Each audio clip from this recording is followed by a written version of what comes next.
चलिए पहला क्वेश्चन का रिजल्ट देखिए, जो समझा रहा था मैं। तो सबसे पहले यहाँ पर हेडिंग है differentiation of composite functions. Composite का मतलब ही होता है जहाँ पर एक से ज्यादा लोग इकट्ठा हो जाए। अब यहाँ पर कंपोजिट फंक्शन को एकदम से तो हम डिफरेंशिएट कर नहीं सकते, तो उसे ब्रेक कराएंगे, कई पार्ट में कराएंगे, 2 पार्ट में, 3 पार्ट में, 4 पार्ट में। तो उसके लिए जैसे किसी क्वेश्चन में हमें एक ही बार टी कंसीडर करना पड़ेगा, तो उसके लिए एक फॉर्मेट है कि आपने एक टी कंसीडर किया है तो उसको इस टाइप से करेंगे। उसके बाद अगर कोई और क्वेश्चन है जिसमें आपने किया कि उसको 2 बार कंसीडर करना पड़ा, एक बार टी एक बार यू, तो उसके लिए ये फॉर्मेट है कि एक बार डी टी के अगेंस्ट ले जाइए, फिर डी यू के अगेंस्ट ले जाइए, बाद में एक्स के अगेंस्ट करना है। अगर आपको लगता है बहुत ज़्यादा कॉम्प्लिकेटेड क्वेश्चन है, उसमें लगता है कि 3 टाइम कुछ कंसीडर करना है, एक को कंसीडर किया तो दूसरा बच रहा, फिर दूसरे को कंसीडर किया तो एक और बच गया, तो तीसरे को कंसीडर किया, और लास्ट वाले को अगेंस्ट टू एक्स ही करना है। जो सबसे लास्ट का डिफरेंशिएशन है वो अगेंस्ट टू एक्स जाएगा, याद रहेगा। अब टी, फिर यू, फिर वी, लास्ट वाला एक्स के अगेंस्ट। क्लियर? अभी हम लोगों के पास जितने भी फंक्शन आए इसमें मैक्सिमम 2 टर्म्स तक है। 3 टर्म्स का मुझे नहीं लगता कि कोई क्वेश्चन अभी आया है। तो जैसे पहले वाले को हमें अप्लाई करना है, वैसे ये फॉर्मूला शो नहीं करना होता है, मन में करते हैं क्वेश्चन। अब जैसे इसी क्वेश्चन पढ़ना है, इसको बहुत ज्यादा फॉर्मेट से करोगे तो इस टाइप से लिखोगे D by d T E की पावर टी, और फिर d by d x 5x। और जब आप लोग डिफरेंशिएट करोगे तो ई की पावर टी हो जाएगा, 5x में x का मान या 5, तो आप बोलोगे 5, और जिसको t कंसीडर करते हो वापस करो। तो जो एक्चुअल रूल है इसका करने का ये, लेकिन हम लोग इसको इतना सीख लेते हैं कि यहाँ पर इसको देखा नहीं कि आंसर लिख देते हैं, तो वही करेक्ट होता है। ये इतना प्रोसेस नहीं है। सर ये y की जगह आपने e की पावर t रख दिया, तो वहाँ t की जगह 5x को, क्योंकि जिसको t कंसीडर करते हैं एक बार उसका भी डिफरेंशिएशन करना है, कंपोजिट रूल है।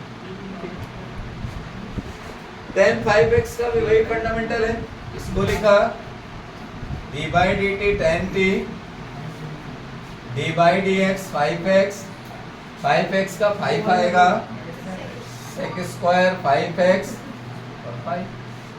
इसको सॉल्व कर रहे हैं, d by d T A की पावर t, और फिर d by d x tan x, ए की पावर t का जो भी फॉर्मूला हो, ए की power tan x log base e a, और साथ में sec स्क्वायर। फिर इसमें जब आ रहे हैं तो इसको d बाई डी टी, अब यहाँ पर क्या हुआ log t, d by d x sec x, कान साफ करके आया करें, जो मैं बोला करूँ वही सुने, उससे ज़्यादा ना सुने, ठीक है। अब ये हो गया 1/t यानी सेक एक्स, और यहाँ पर सेक एक्स tan x, ये कैंसिल, रिमेनिंग बचा tan x। तो इन्हीं को मैं डायरेक्ट वे पूछता हूँ, फॉर्मूला दे दूंगा, आपसे बोलूँगा चलो differentiation of log sec x बताइए, फिर डिफरेंशिएशन नहीं करने देंगे, फिर कहेंगे आंसर बताओ डायरेक्ट, तो आपको मन में करके बताना है tan x आंसर है। इसके बाद जब इन क्वेश्चनों में आ रहे थे, यहाँ पर ये डबल क्वेश्चन है, 2 बार होगा इसका, dy by d x, D by d x tan x। अब ऐसे क्वेश्चनों में t और u और v नहीं मानते हैं, फिर जब एक से ज्यादा पार्ट हो जाए क्वेश्चन के। अब इसको हम लोग डायरेक्ट भी आंसर दे सकते हैं। कैसे आंसर देंगे? डी बाई डी एक्स 7 बाहर, सेक स्क्वायर 7x, इसका क्या करेंगे e की पावर tan 4x, और 4 बाहर, सेक स्क्वायर 4x। आंसर नहीं लिखा tu, ठीक है। अगला question under root sine x, सबसे ज्यादा पूछा जाता है एग्जाम में, 2 नंबर का है क्वेश्चन। रूट के केस में हम लोग ध्यान रखें, रूट एक्चुअल में हाफ पावर होती है। रूट क्या होता है? और हाफ पावर में जब भी एक कम करोगे तो माइनस का हाफ बचता है। 1/2 में जब हम लोग -1 करते हैं तो माइनस का 1/2 होता है, और माइनस के पावर होने की वजह से हमें उसको अपॉन में लिखना पड़ता है। तो यही कारण है कि जब कोई भी रूट का डिफरेंशिएशन हम लोगों के सामने आता है तो उसमें माइनस की पावर होने की वजह से वो पावर अपॉन में चली जाती है, तो इसलिए हम लोग हमेशा बोलते हैं कि रूट एक्स का डिफरेंशिएशन करना है तो 1 अपॉन में लिख दीजिए उसको। तो एक क्राइटेरिया हो गया कि रूट एक्स का कहीं डिफरेंशिएशन आएगा तो उसको 1 अपॉन में लिखना है। ठीक है, किसी ने पूछ लिया कैसे, तो बोले माइनस पावर की वजह से वो अपॉन में जाता है। ठीक है, चलिए इसको सॉल्व करते हैं।